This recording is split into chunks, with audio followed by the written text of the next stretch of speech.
Et bonjour à tous, c'est Double J pour Squash FM. On se retrouve pour un nouveau récap de Dynamite cette semaine à l'Arizona Financial Theater à Phoenix en Arizona, devant un petit peu plus de 3000 spectateurs pour un épisode spécial AEW Maximum Carnage. Un épisode plutôt sympathique, bon, pour une fois. Merci AEW de ne pas avoir fait un épisode de 3 heures. C'est quand même un peu plus digeste sur des formats comme ça, spéciaux, mais on reste sur la durée normale des shows de 2 heures. C'est très bien comme ça. Les shows de 3 heures, c'est un peu trop long, je trouve. Là, c'était bien rythmé, ça a bien fonctionné, donc c'était très bien comme ça. Et on commence tout de suite le show avec Samoa Joe qui annonce qu'il a mis la tête d'Adam Page à prix. Et donc c'est Brian Kiss, le chasseur de primes, qui répond à l'appel de l'argent. Et après, on est tout de suite parti au premier match de la soirée entre Darby Allin et Pac. Avant le début du match, Pac, il dit aux Death Riders qu'il souhaite battre Darby Allin tout seul. Darby va tout de suite s'en prendre à Pac. Avant même que la cloche ne sonne, il va directement sauter en dehors du ring sur un suicide dive. Et donc les deux hommes vont commencer par se battre en dehors du ring. À un moment, Pac va faire une belly to belly suplex directement sur les escaliers au niveau des arêtes, là comme vous pouvez le voir sur les images.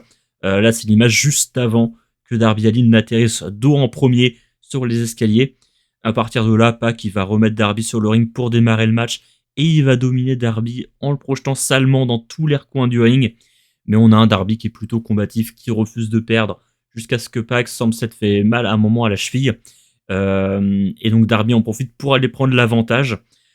Et alors que Darby commence à prendre l'avantage, Pac va utiliser l'arbitre comme bouclier pour se protéger. Petit ref bump, mais ça va se retourner contre lui car Darby va utiliser une chaise que Wheeler Yuta a rapporté lui-même sur le ring. Il va utiliser sur la cheville de Pac pour faire un coffin drop sur la chaise qui emprisonnait la cheville de Pac. Et ensuite, il va le faire taper à l'intérieur de son Scorpion Deathlock. Et donc, Pac va perdre le match. Victoire de Darby Allin dans un plutôt bon match. N'hésitez pas à le regarder celui-ci si vous avez le temps. Si vous avez un match à regarder, je pense, de ce show, c'est celui-ci. On enchaîne assez vite avec le Adam Page contre Brian Kiss, le chasseur de primes qui va prendre l'avantage et de la hit dans cette première partie de match jusqu'au moment où Adam Page se retrouve à l'extérieur du ring, où Big Bill veut s'en prendre à lui dans le dos de l'arbitre, mais Swerve Strickland vient faire le save, et Adam Page peut enchaîner avec son Buckshot Lariat pour prendre la victoire. C'est un bon match de la part de Brian Kiss parce que c'est un match où Adam Page va pas faire grand chose au final. Je trouve qu'Adam Page aurait pu mieux faire pour être Brian Kiss over parce que il a vraiment pas fait grand chose pour le coup sur ce match-là. Je trouve que c'est un peu dommage. Ça aurait pu être mieux. Je pense que ce match aurait pu mieux tourner. Mais dans la foulée, Adam Page va prendre le micro pour dire que Samoa Joe n'est pas assez courageux pour l'attaquer lui-même. Swerve va prendre le micro et dit que voilà, si MJF conserve le titre ce soir, lui et Adam Page viendront s'en prendre à lui.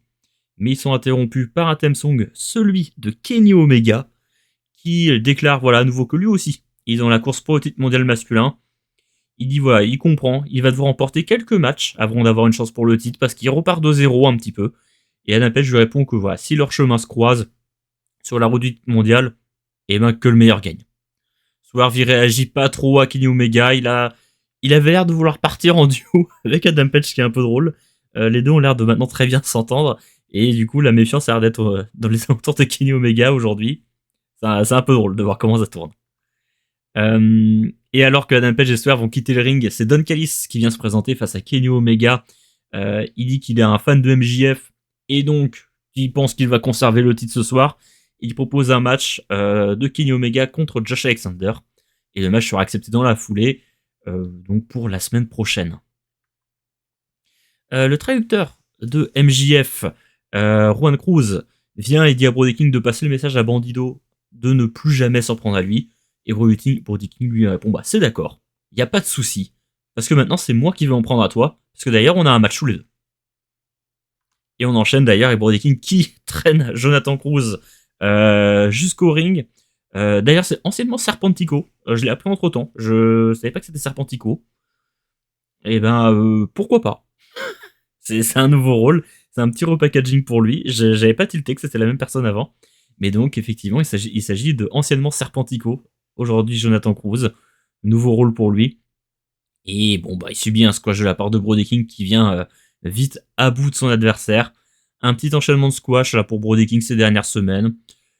Ensuite, il va prendre le micro pour encourager son partenaire et il dit voilà, à nouveau, il l'a déjà dit la semaine dernière, mais si Bandido gagne, ce sera lui le premier challenger, ce sera lui le premier à défier Bandido pour le titre.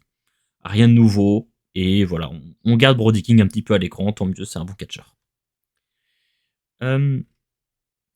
Davis et Doyle de la Don Callis Family contre les Young Bucks, contre Jet Speed, contre Gates of Agony, pour devenir challenger au titre par équipe. Petit four-way par tag team.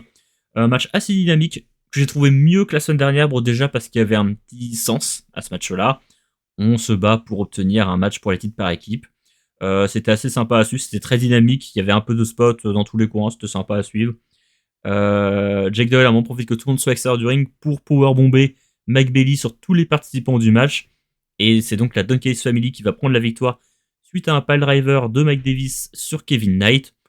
Cool que Jake Doyle soit tout de suite mis en avant. La dynamique entre Jake Doyle et Mark Davis fonctionne bien en équipe. En plus, tu les mets vite en avant. Attention, cependant, à pas faire comme avec la division féminine, qui a été un de tes gros problèmes pendant un long moment, c'est-à-dire, t'as une nouvelle équipe, tu l'envoies tout de suite, elle perd, ensuite elle fait rien. Faudra faire attention à ça, mais il y a une bonne dynamique, donc on espère que ça va être sympa. Et après le match d'ailleurs, FTR vient provoquer Davis et Doyle. Ça part à la bagarre, il y a la sécurité qui vient les séparer. Rien de nouveau sous les cocotiers.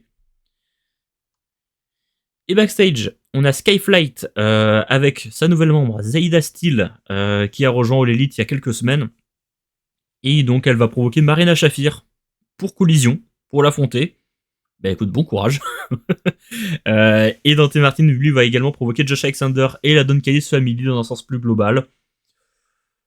Et ben pourquoi pas. J'ai un peu l'impression qu'à chaque fois qu'on attend quelque chose de la de Skyflight, il se passe pas grand chose. En ce moment, ils sont un petit peu plus du côté de Ring of Honor où ils ont leur temps à peu près. Ils ont leur temps d'écran. On retente encore une nouvelle fois le coup. Je sais pas si ça va fonctionner. J'aime bien Dante Martin, mais après il y a aucun de ces catcheurs là dont je raffole non plus. Je suis toujours un peu en demi-teinte là-dedans. J'ai préféré que Christopher Daniels peut-être ait un membre un peu plus huppé. Et ça manque peut-être de quelqu'un un peu plus haut dans la carte en fait pour rendre ce clan intéressant. Là, le fait que ce soit que des personnes qui... Bon, Zaida Steele vient d'arriver, mais sinon c'est que des personnes qui sont un peu en manque d'écran depuis pas mal d'années chez All Elite. Ça manque peut-être d'un élément qui forcerait le clan à être un peu plus booké. Il faudrait peut-être mettre quelqu'un voilà, d'un peu plus haut dans la carte, d'un peu plus régulier pour pousser à ce que ce soit quelque chose d'un peu plus régulier, on va dire. Babes of Wrath et Chris Statlander contre les Triangle of Madness. Match que j'ai trouvé un peu mou, personnellement, où Harley Quinn va subir la hit pendant une longue première partie de match. Sur la fin de match, il y a Statlander qui prend le spear de Tekla à la place de Willow. Elle fait le save. Surtout un justificatif pour qu'elle prenne le tombé suite au stomp de Tekla. Donc Tekla qui pine la championne. Je pense que c'est pour faire une excuse pour booker un match Tekla contre Statlander. De toute façon, on se sentait venir depuis quelques semaines. J'imagine que ça va justifier au prochain pay-per-view un Tekla contre Statlander et un Sisters of Sin contre Babes of Wrath. Pourquoi pas. De toute façon, ça faisait un moment que ça traînait dans les placards. Donc, c'est à peu près attendu. Tout le monde attendait que les matchs arrivent. Maintenant, on passe enfin à l'action. La réalisation est pas mauvaise, juste que j'ai trouvé le match un peu mou et je trouve que c'est quelque chose qui traîne en longueur. Mais on verra bien. Je pense que les matchs peuvent être sympas individuellement, donc pourquoi pas. Kevin Knight et Mike Bailey en backstage avec René Paquette, avec Adam Page qui vient leur annoncer que même s'ils ont perdu ce soir, en finale, Adam Page il les aime bien. Donc en fait, ils auront une chance pour essayer de trio des Hops et en équipe avec Adam Page.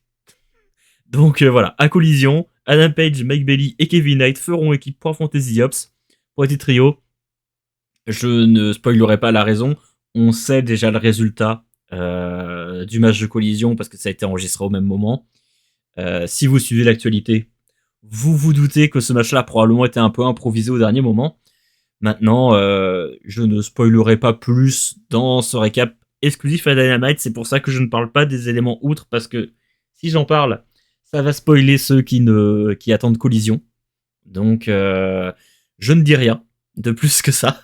Et on en parlera probablement un peu plus dans le récap de la semaine prochaine sur tout ce qui est affaire de signature. MJF et Bandido pour le titre mondial masculin en main event du show. Un match plutôt sympa où Bandido résiste un petit peu tous ses classiques. Il prouve à quel point c'est un bon catcheur. C'est un peu le point culminant de son année 2025 qui était excellente. Peut-être un des top catcheurs de la compagnie en 2025. Probablement derrière Adam Page et John Moxley. Mais peut-être numéro 3 parmi les. Peut-être top 3 dans les meilleurs catcheurs d'AEW sur 2025. Et donc justement récompensé avec ce main event là. J'aurais quand même préféré pour lui que ce soit un main event de pay-per-view. Je pense qu'il l'aurait mérité. Avec le travail qu'il a fait, surtout qu'il a un peu travaillé blessé à l'épaule aussi pendant une période. Je pense qu'il aurait mérité d'avoir un plus joli contexte. Maintenant, il y a quand même 3000 spectateurs. L'arène faisait très pleine. Ça a bien réagi à Bandido. Et ils ont livré un plutôt bon match avec MJF. Même si je pense qu'MJF est peut-être pas le meilleur adversaire pour Bandido. Mais bon. Là, c'est parce que je pinaille. Dans les faits, ça reste un très bon match quand même. Il y a une belle histoire de raconter. Il y a un moment, Bandido, il va même réussir à enchaîner son X-Knee et sa 21 Plex. On pense qu'il va gagner, mais il n'arrive pas à faire retomber assez rapidement pour obtenir le compte de 3. Et MJF, il en profitera à la sortie du tombé. Il va directement l'enchaîner dans son armbar, suivi d'un Lebel Lock après que Bandido commence à se rapprocher des cordes. Et Bandido va tomber KO. Il va pass out. Et MJF va remporter la victoire par KO. Et donc conserver son titre. J'ai trouvé la fin un peu décevante. J'aurais aimé que ça finisse un petit peu plus en feu d'artifice, mais en même temps, c'est aussi un peu le personnage d'MJF de casser un petit peu ces dynamiques-là. Donc, on dira quand même que le finish est bien booké, je trouve, parce qu'il n'est pas très satisfaisant. Et c'est aussi le but d'un méchant de ne pas rendre les choses très satisfaisantes. Après le match, MJF va prendre le micro, il va reconnaître la valeur de Bandido, qui lui aura donné beaucoup de mal, et que voilà, Bandido un jour deviendra un champion du monde. Mais donc, vu qu'il va devenir un jour un champion du monde, il est désolé, mais il va devoir passer à autre chose. Et donc, il va essayer de s'en prendre à Bandido, il va l'attaquer après le match, il va lui mettre des coups de ceinture, et il va essayer de lui retirer son masque. Mais Brody King va venir faire le save. Il intervient pour en empêcher. Et je pense que beaucoup ont cru à ce moment-là au turn de Brody King. Euh, il y a un moment, je crois que, je sais pas si c'est une référence, mais il y a eu quasiment le même plan que lors du turn de Batista sur Rey Mysterio à un moment quand ils sont dans le ring. Euh, donc à un moment, j'ai vraiment cru qu'on allait avoir un You're Supposed to Be My Friend, mais on ne l'a pas eu. Brody King et Bandido restent amis. Euh, je trouve ça rigolo de nous un peu de nous hameçonner avec ce fameux turn de Brody King. Et au final, ils restent amis. Je sais pas si ce turn arrivera un jour. Peut-être qu'il arrivera jamais. Mais c'est très drôle d'utiliser les codes du turn pour au final ne pas le faire. Ça permet un peu de redistribuer les cartes aussi, de rendre la chose un peu plus réaliste. Voilà, ils restent copains. Euh, et peut-être que voilà, ça créera encore plus la surprise le moment où Brody King le fera. Parce que les moments où on pensait qu'il allait le faire, il ne le fait pas. Il n'y a même pas ces affaires de regard méchant, etc. Où il a vraiment l'air d'en vouloir à Bandido. On pouvait vraiment penser à un turn qui sort un peu de nulle part, entre guillemets. Mais au final, rien du tout. Et le show se termine là-dessus. Donc, un show plutôt sympa. J'espère que ce récap vous a plu. Comme d'habitude, n'hésitez pas à mettre un j'aime et un commentaire. Surtout à vérifier si vous êtes abonné à la chaîne. Il y a un peu plus de la moitié des personnes qui regardent les récaps sans être abonnés. Donc n'hésitez pas à vous abonner si c'est le cas. Ça vous évite de rater les récaps. Ces derniers temps, on est plutôt régulier pour les sortir. On en a raté un, je crois, sur les 20 dernières semaines. Donc on peut vous assurer des récaps réguliers et en plus de ça, d'autres contenus. On prépare beaucoup d'autres choses. Il y a une vidéo qui va sortir début de semaine prochaine sur TJPW avec un ami en guest sur la chaîne, donc qui va sortir avec l'ami Hugo Losked, qui sera en ma compagnie pour parler du dernier pay-per-view de TJPW et de ce qu'on peut attendre de TJPW sur l'année 2026. Et donc, comme d'habitude, beaucoup de choses qui vont arriver sur la chaîne. On vous prépare pas mal de petits trucs, donc n'hésitez pas à nous suivre. C'était Dumble J pour Squash FM. On se retrouve la prochaine fois. D'ici là, amusez-vous bien. Salut.